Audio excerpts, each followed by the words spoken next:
Our guest today has earned a reputation for his success in bringing fairness, uniformity, and openness to the assessment process, and for his innovative plans for property tax reform.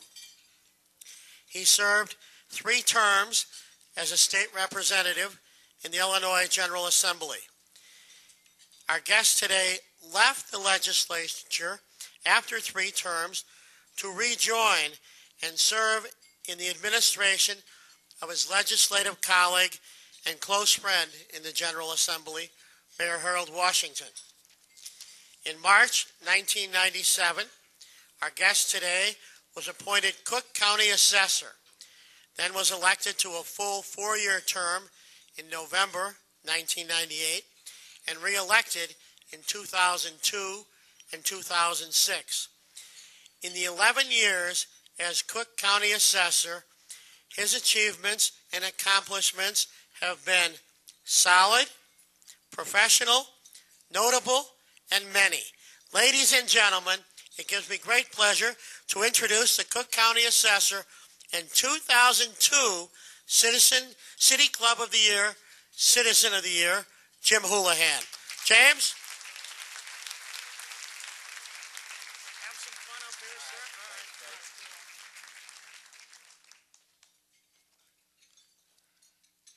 Jay didn't complete all of the introductions, and I'm sorry to tell you that he had to qualify the best lawyer when he talked about Wayne Whalen, because my wife is here, Ann Ty, who is...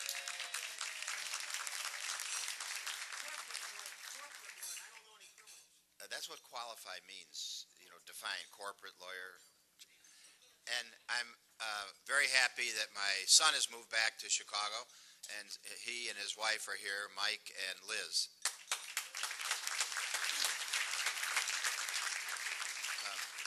I have quite a few of my staff, and I have the head of the Property Tax Appeal Board, who is a former employee and a longtime friend, Ron Messina.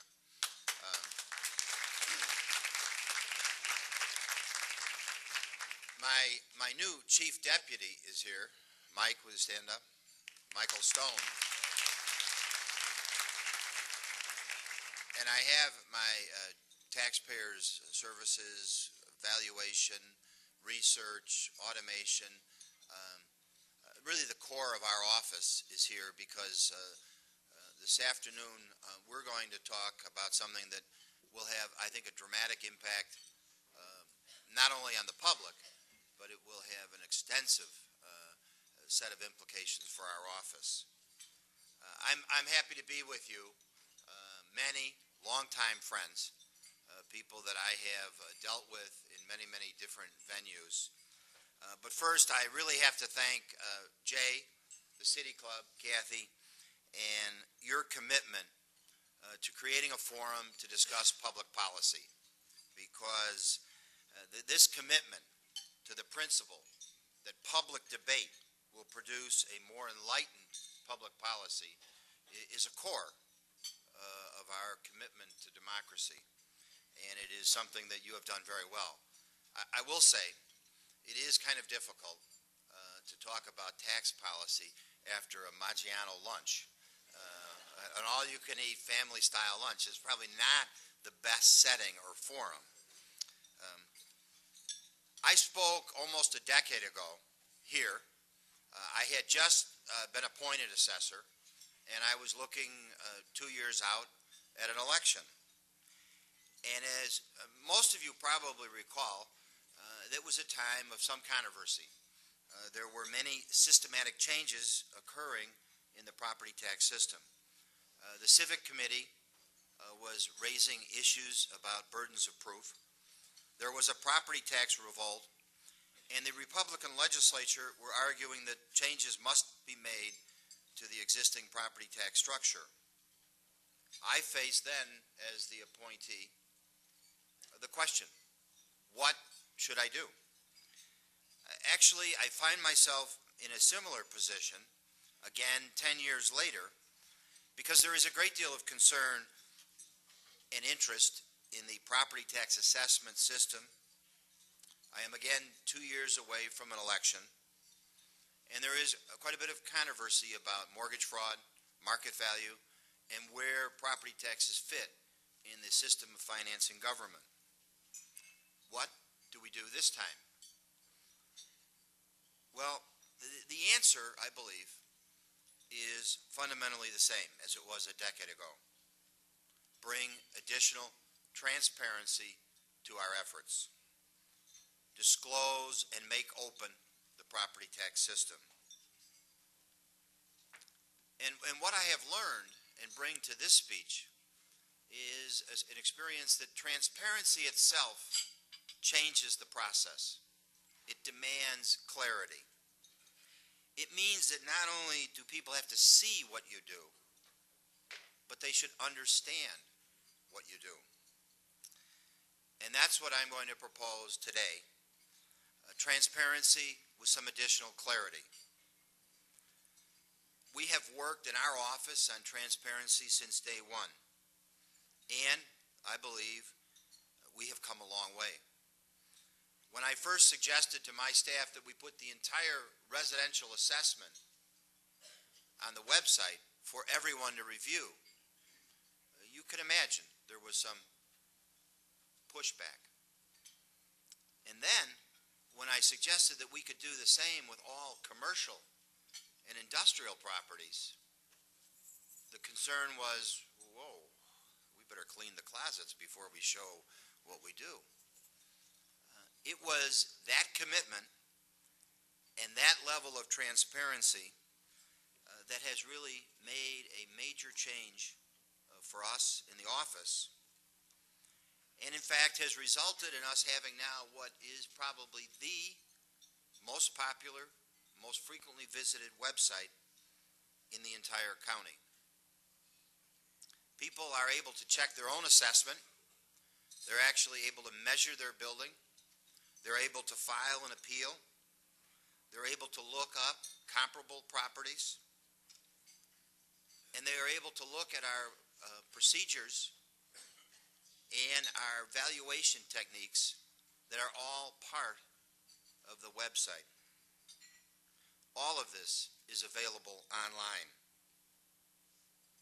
But giving taxpayers all of this information and all of the numbers and the details, and yet not providing the tools to understand this information, only gets us halfway.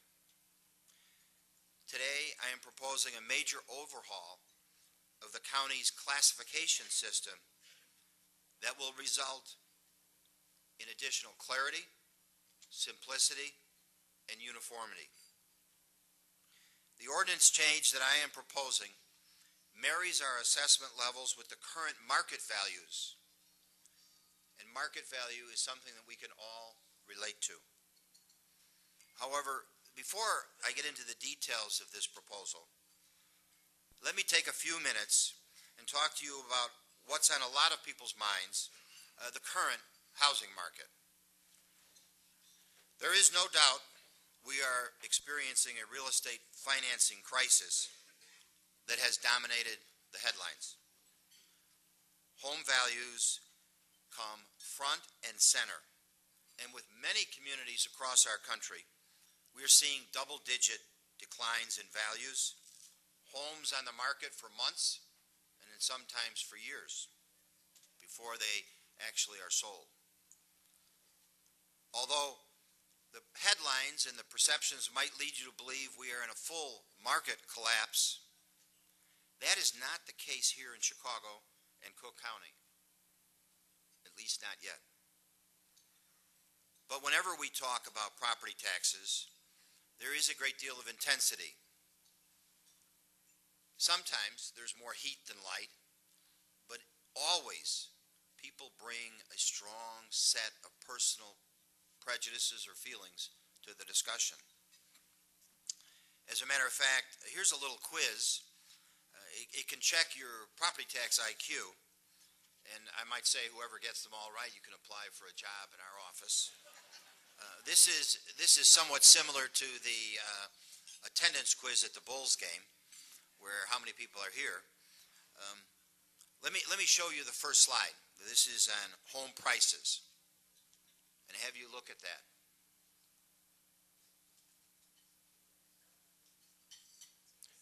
This, what? Kathy says it's frozen, so it wouldn't go up, so she picks 0. Well, let's look at the next slide. She's correct. But now, Kathy, you're only partially correct, because it has actually gone down because the tax rates have come down. Let's look at the next slide.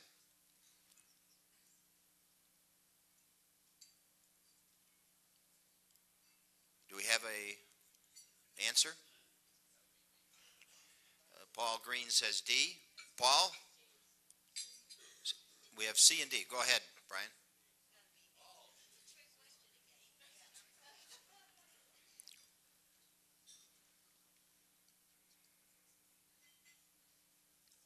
In 2006 to 2007, we've actually seen an increase. And here is the third chart. It does include condos.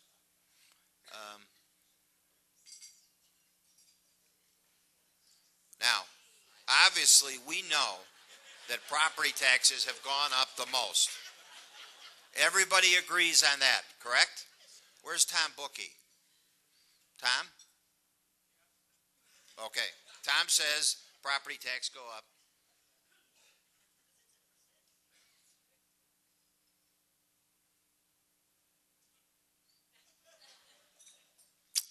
So you can see relative to other factors of inflation, we're dealing with an issue, whether it's the reality of the issue or their perception. We know that property taxes are a hot topic, a topic that people bring an incredible amount of feeling to, and we are looking at ways to change that system. In fact, this afternoon, Senator Terry Link will be convening a state panel in Springfield to review long-term efforts to implement property tax changes generated by the 7% debate in Springfield. I'm on that committee and will work closely with Senator Link and those members. The mayor has convened a working group to look at the assessment system and see how we can bring some additional clarity and understanding to that process. I will be working with both of these groups. I'm on both groups very closely so that we can bring a little more understanding, a little more grasp, and probably a little more reality to the process. In fact, the mayor has suggested that we consider annual assessments. He suggested that because of the triennial, we're out of date. And with property values going down, people don't get the proper relief. He has also raised the question, which we have to look at, that there's a flaw in the property tax system in its inherent nature, in that the assessments are unrelated to anyone's ability to pay. And with regard to the first issue, I have suggested that the mayor's committee, we work together and review past legislative proposals, which I have made, to adjust assessments by a factor in the years we don't reassess. It is currently done in other counties, and it would bring, I think, a greater currency and relevancy to the assessment and tax burden issue. For us to do an annual assessment would be virtually impossible and cost ineffective, but a factor will work. And now that values seem to be going down, a proposal that I've made for 6 years may get some energy and support because people will see its impact as a potential of reducing their tax burden. With regard to the issue of property taxes and one's ability to pay, our ultimate answer must clearly be to reduce the burden of funding education from local property taxes, overhaul the way we finance our educational system in Illinois. But given the current paralysis in the General Assembly on this issue, other issues, in the interim, we really need to consider possibly a more expanded, a more viable, universal circuit breaker that caps an individual's property tax liability to a certain specific percentage of income. We currently, at the state level, have a very limited senior citizen program, but I think we might well consider an expansion of that program. But both of these committees, the mayor's and the Senator Link's committees, need to address a larger picture, I believe, and they need to deal with citizens, ordinary citizens' ability to understand the property tax system. Which brings me back to our proposal and ways to bring more transparency and clarity to the assessment process. Today, I am proposing that we recalibrate the classification ordinance from its current complicated mix of assessment levels to a simpler, more transparent level of 10 and 25. Assessments of Class 2 residential properties would then reflect 10% of the market value, and commercial and industrial properties would be at 25% of market value. In fact, this was a change that the initial tax policy forum, which we convened in our first years of office, recommended as a major long-term objective over a decade ago. Since that time, we have taken, my staff in the office, a number of initiatives that make today that proposal a possibility. Probably the biggest and most significant is our ability to have the commercial and industrial assessment more compact and more uniform. This recalibration of the residential assessment level to 10, commercial and industrial to 25%, will in fact more closely reflect the current relationship between assessment and market value. It will give the homeowner the important tool to understand his or her assessment and to determine if it clearly reflects the correct market value, whether that market value is rising or falling. Property owners must be able to receive their assessment notices and compare themselves not only to their neighbors or similar properties, but they must also see if their assessment accurately reflects a clear relationship to the market value.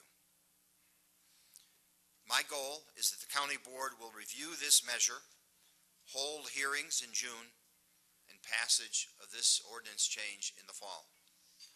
We would then be in time for a recalibration of the entire county prior to the city reassessment. I believe it is a logical step that will bring greater clarity and simplicity to the system.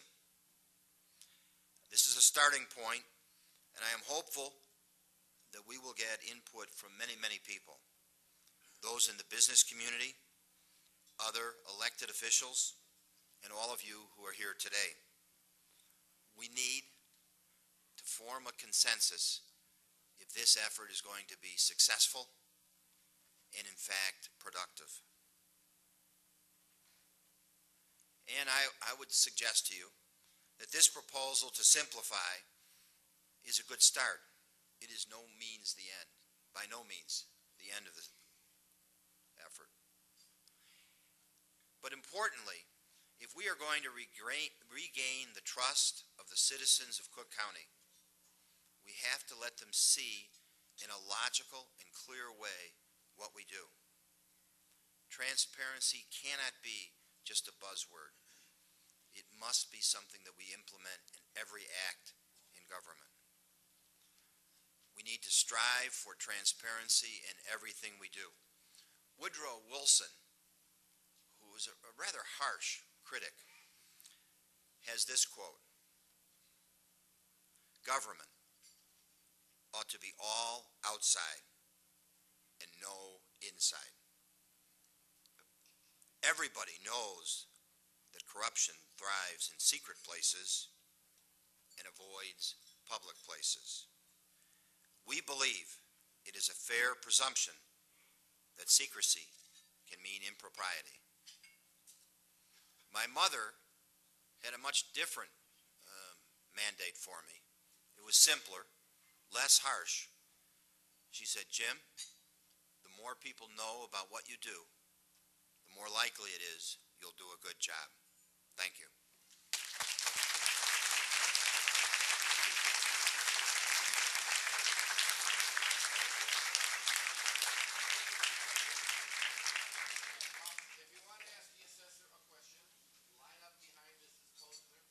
Ms. Posner, it'd be cruel that I'm a spinster. But I am available for dating. Is there any single men in the room? What are your stats? Yeah. By that, we mean your PIN number. Oh, okay. Believe it, believe it.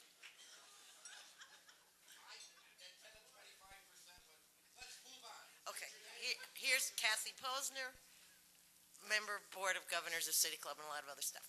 Here's my question, because there's something I don't understand about how the assessment works. Nobody from your office physically goes out and inspects anyone's house or condo.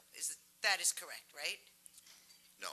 You don't physically inspect it. So I don't understand how you can end up making an assessment, or no, they do go out and inspect. Right. So you're saying Go ahead. Ask your question. Okay, so here's my question. If I live in a high-rise where some people are vastly upgrading the insides of their units, which makes them worth more when they sell it, which then makes the value of the building go up in the assessment, why would I have to pay a higher assessment if I haven't upgraded mine? Very good question. Which I haven't upgraded one, so I don't want anyone to think mine's crummy. But I'd still like to know the answer. Yeah. Let me give you just a short description of what we do when we do a reassessment. We do a market analysis. So we take your condo or a specific neighborhood, and we take an area where all of the sales are somewhat similar, and we take the sales of those homes, and we compare bungalows to bungalows, condos to condos, apartments to apartments, two flats to two flats. And we take the average of those sales prices. And the average, or the median of that point, is, in fact, where your property would rest. It is very similar to what every realtor does when they give pricing. You come in and you say, I would like to sell my property, and they go and they look at what homes have sold that are similar, how many have sold that way, what kind of condition your home is in, and they put you in the middle of that. Now, if you have a very spectacular home, they might put you higher, but the assessor puts you in the middle. So the home is put in the middle of what those sales prices are, and all unsold homes are put in that category. We do go out and visit if somebody has a complaint, or if somebody has a permit, or if somebody requests our statistics being not accurate, we will go out and measure and make a field visit. But you're correct. Generally, we do it from the sales to determine what the marketplace is. Thank you. Todd Houlihan, a member of the City Club. I wanted to ask, in the past, they've always, for the homeowners and senior citizens exemptions, the county always sent out a card that needed to be signed and mailed back. Is that still the process for? No. Is there a new one? Because I got a call from my parents about their homeowners exemption, and I'm like, I'm trying to remember. I don't live in Cook County. I live in Lake County, but I'm trying to remember back in my days when I had to do this. But you may remember Bill Cosby had one of the funniest routines about getting your magazine, and you had this renewal subscription in the magazine, and it would stay in the magazine all the way from L.A. to wherever it was delivered in Chicago, and then it would fall out at your house. It had a great line. It used to be in our office that we sent out a small property card that you had to sign and send back. But with the update and the automation that we have been able to do, we started a program of sending out a booklet, a 5-year program, where we were trying to get the absolute base of everybody covered, of all of the incentives. Once we did that, we then compared our records to the clerk's records in terms of sales. And so the presumption is if you are living in a home and have the homeowner's exemption and haven't sold the house, then you are going to continue to receive the homeowner's exemption. It'll be automatic. You do have an affirmative obligation if you move and you rent the home to notify us. But we changed and made more simple the process, which we were able to do because of the automation that's available and the comparison of data sets. It's one of the improvements we brought to the office. James Connolly, a lawyer and a Quigley grad. So there you go. Yeah.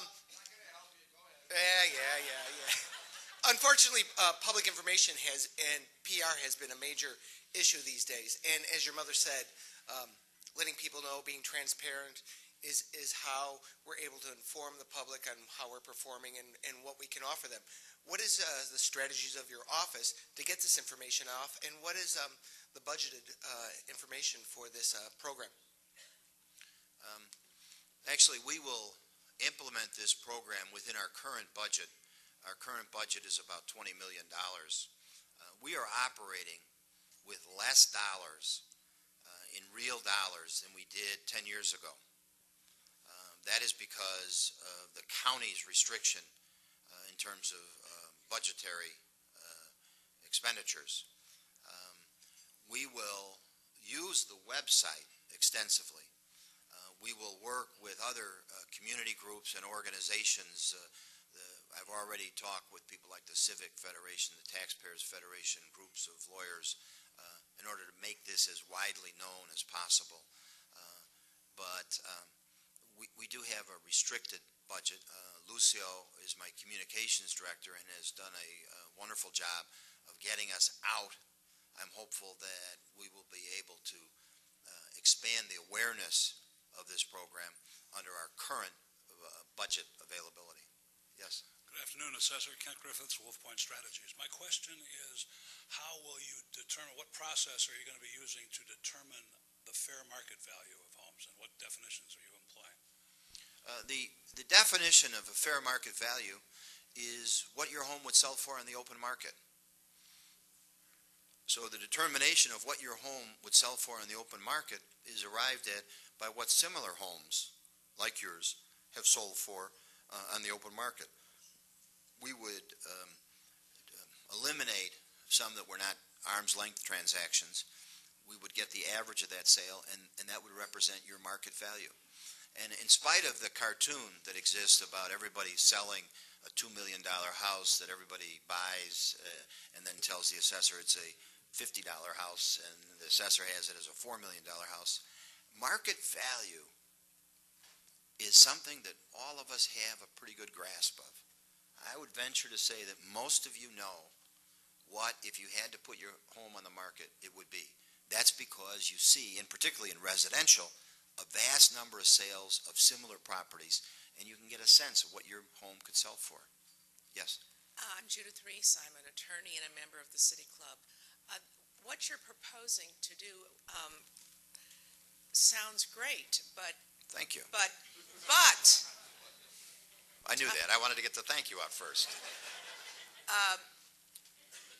In the past, when we've been in recession, the city budgets, the county budgets, they don't go down. The rate just has to go up so that there's enough money.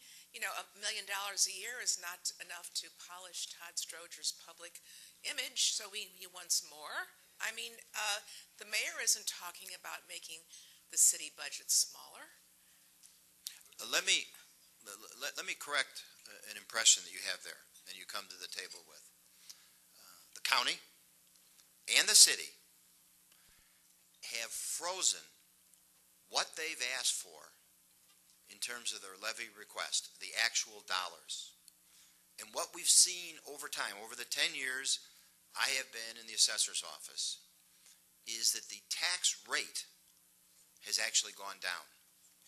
When I was first assessor in the city of Chicago, the cumulative tax rate was hovering around 10%. Currently, the City of Chicago tax rate, and I say City of Chicago, I'm talking about all of the spending entities, is about 5%. Including the Chicago Public Schools? That's correct. That's correct. Because the mayor lets that go up the max every year. That's correct. That's correct. And the City of Chicago, I had a slide here, but we had to limit it. And if you give me your name and card, I'll send you the information. The city, the Board of Education, not only in the Chicago area, but all throughout the county, has about 55, 50, 60% of the property tax bill. That's right. And that is where most of our dollars go. That's right. But actually, tax rates have gone down on property taxes over the last 10 years. Now, I said rates. Your property tax burden, your share of the burden, is determined by your assessment times the rate. Well, In other words, if your value of your property is going up and the rate goes down, you'll still be paying more money. that's right. That's right. No, that's not, Paul, once again, you're wrong. Let me, because the young lawyer was a little bit unwilling to walk off, let me just say this. If we lived in this imaginary world where we were all a community, and there was, the spending of the community was $1,000, and the value of the community was $10,000. And the assessor, the big bad assessor, came along and doubled everybody's assessment, so that now the base of our community was $20,000, and your assessment doubled, and we still spent $1,000. What would happen to your tax rate? It would be cut in half. So your assessment would double, your rate would cut in half, and you'd pay the same amount if the spending of the entity remained the same. What the problem is that never does the assessment go up uniformly for everybody. We have pockets in neighborhoods that go up faster. We have types of property that increase faster. We have those that are slower. We have the alderman's view on what happens in the property tax system. And we have an imbalance. And as you remember, those of you who were at the 7% initial luncheon, one of the problems was that over the last 7 or 8 years, home values rose so much faster than commercial and industrial values that a larger portion of the burden was being shifted onto homeowners. And that's why we needed the 7% protection. Yes? Assessor Houlihan, I'm Gary Smith. I'm an attorney, and I want to congratulate you on a very thoughtful presentation. I have no but about that. I just have some clarifications. You've previously acknowledged and you've stated publicly that residential properties have been at 10%, and you've said that at least for the last 8 years. So by definition, the reviewing agencies, your office and the Board of Review and the PTAB, have always allocated a 10% value to residential properties. What you're proposing today appears to apply, if it's applied just numerically, a universal increase in the fair market value that's perceived to be out there for commercial properties, which wouldn't be to the residential because you've always recognized the 10% for residential. So you're proposing, in a sense, an increase in the fair market value for commercial. So therefore I have basically a two-part question. Yes, yes. Thank you, thank you. Thank you. My question is basically two-part. Considering the fact that you figure a fair market value and you apply to come to an assessed value, are you going to universally reduce the commercial properties assessments to reflect the previous fair market value you determined? And if you are not, is that going to be part of the discussion of this, that there will be not a universal reduction, but rather there'll just be an adjustment upward of the fair market value? Gary, that's very much like the question I received when I was in the legislature from a halfway house. I have to discuss with you the premises. And your premise is that this is an increase for commercial is not accurate. And I'm happy to sit down with you and discuss. We're going to treat commercial and residential the same.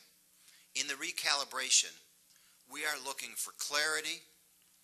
We're not looking for, in this step, an adjustment of burdens. We are looking for an ability to have a system that people can better understand. And as you know, currently, commercial and industrial are at 36 and 38% of value. And as you know, the Department of Revenue says we're shy of that mark. And all of that will be part of the recalibration. We will do studies, which we will share on our website with all parties in order to try to break the level of misunderstanding on where we are in terms of market value and assessment level. And I'm happy to work with you on that. Thank you. Sheldon Baskin is a 1972 Netch Houlihan precinct captain. And you were 5 votes shy. You won. First, I want to compliment you on explaining the tax system in a detailed way without ever mentioning the equalization factor. My question is, it looks like the reassessment would reverse what you've done for the last 10 years and shift a big burden onto multifamily rental housing. That's the only category that seems to go up.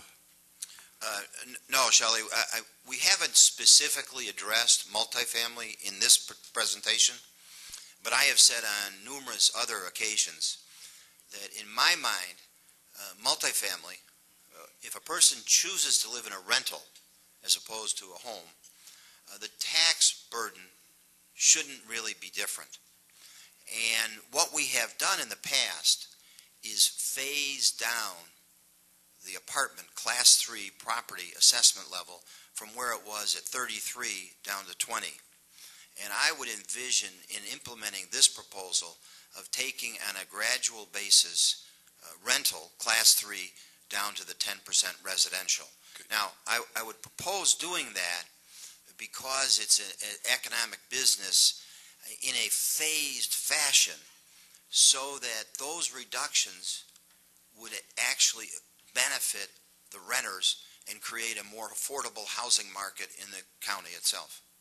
So when you say commercial, you're not including multifamily as commercial? That's correct. Okay. That's class 3 is a separate category. Commercial is class 5. We would have a separate category, and that would be brought down to 10.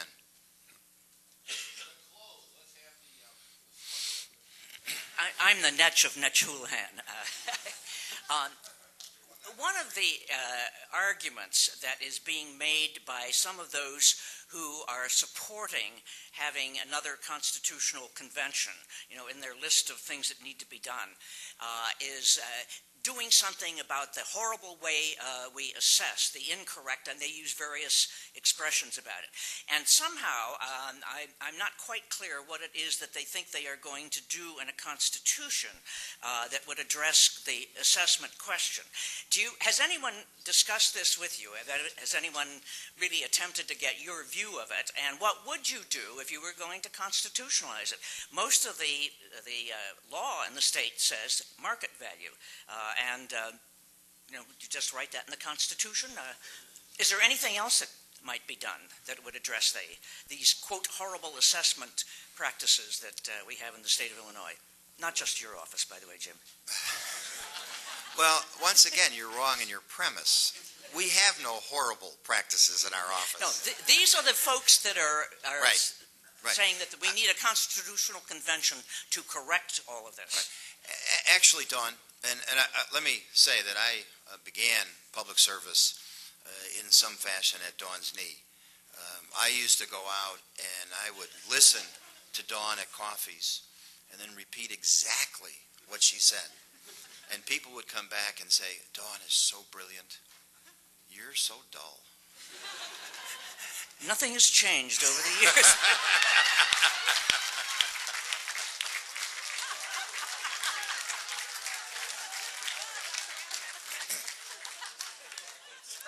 And then I would take Dawn out to the bars at the end where the real campaigning goes on, and she would give me the beers to drink. Dawn, when I hear those questions, I don't hear them about the assessment practice except one area, that is acquisition-based assessing. There is a strong group of homeowners and neighborhood activists who say we shouldn't assess by market value, that we should assess much as California did with Proposition 13 on an acquisition-based. That is, your assessment is tied to the price that you pay for the home, and it can only go up 1%, 1.5%, some factor. And that you then completely eliminate this analysis of market value.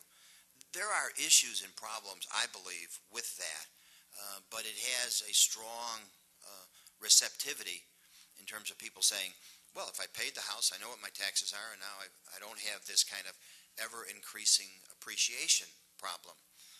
One issue with it is that at the end of the day, you and I might be neighbors, I might be more recent, and my tax bill for the same amount of services might be $10,000 and yours is $2,000, and there's a sense of equity there. The other question about the Constitutional Convention, I hear only in terms of educational funding, of clarifying that the state has the primary responsibility of setting out what the state should fund. And as many of you know, in one of the presentations I made here, I argued that we have it, in fact, backwards, cart before the horse. The state should provide, in my mind, the first grant so that every child can receive a good quality education. Then the local property tax can be added on top of that. Right now, what we have is that the local property tax is the first step, and then the state adds on where necessary. And in some cases, like Evanston, the state provides only 10%. And so almost all of it comes from local property taxes. That creates tremendous inequities in terms of a child's opportunity to learn, at least in terms of budget expenditures. You have people in Bloom who may receive an education that costs $5,000, whereas somewhere up in New Trier or Inverness, you're spending $17,000 to $19,000. And it's just unfair. So most of what I've heard about a constitutional convention comes from that inequity.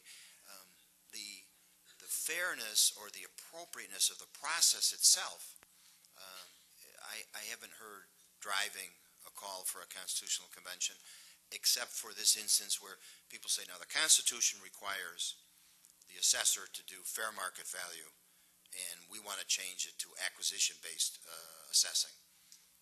Thank you, everybody. We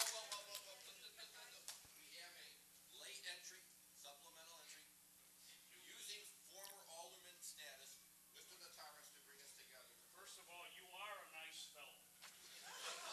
That was a wonderful question, Alderman. I really appreciate all of your insightful. Secondly, all of this is not your fault. It is not your fault because we rely too much locally on the property tax for financing local government programs. What has to be done is to raise the state income tax, which is one of the lowest in the United States, to a reasonable rate. The public has to understand that both the state income tax and the property tax are deductible from the federal, so it's not too hard to chew. Now, if we're going to keep the rate down and we're going to keep the assessments down, there's only one way we can do it in Chicago, is that when we get out of this cycle, we've got to start building on the west side. We've got to start broadening the base. If you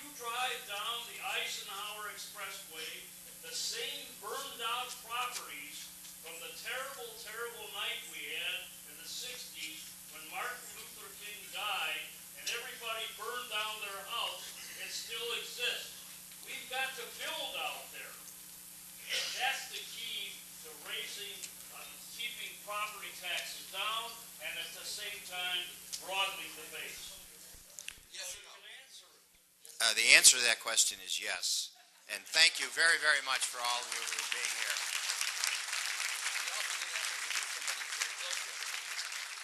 Before we go and give Mr. Houlihan his well-deserved rewards, we forgot to introduce somebody here. A fellow who used to live in Moni Township Precinct Number 2, whose family was instrumental in my brilliant 3-vote victory for Township Supervisor in 1977. Brendan Houlihan, stand up. No relation. Brendan is a great asset in addition to the Property Tax Appeal Board. And Brendan is sitting with Meyer Blank from the city, who is the staff member on the committee, which we are working to try to reform some of the assessment practice and bring some clarity. And I think the two of them probably have cooked up a good deal, so I'm interested to hear what they have to say. I would also mention that Andy Mooney, who is the... Look. I would direct you to the phone book, Alderman. Andy Mooney, who is the chair of the committee, is also one of the leading activists in terms of housing availability at LISC, and Andy is doing a great job in trying to negotiate us through all of these different issues. Thank you very much. We have for Mr. Houlihan the official City Club mug, which you only could fill up 7% of the way. We have a 1-year membership to the City Club, gratis. One of these days you're going to pay up. And the history of the City Club of Chicago with many quotes from me, which I'm sure you'll want to listen to. We are all done for today.